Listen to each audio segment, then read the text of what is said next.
బేసిక్గా మనకి ఏంటి ప్రాబ్లం అని తెలుసుకోవడానికి వెళ్ళిన వెస్టేజ్ సప్లిమెంట్స్ ఉన్నాయి.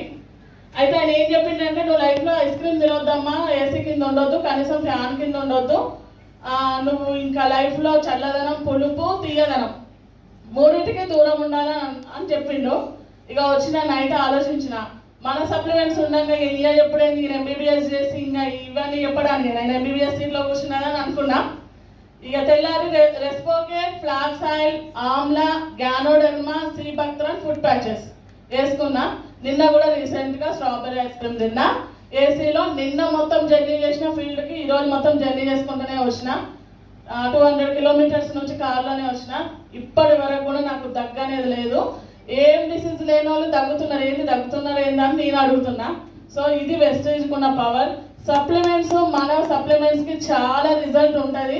నేను చెప్పేది ఏంటంటే, నమ్మితే నిజం, నమ్మకం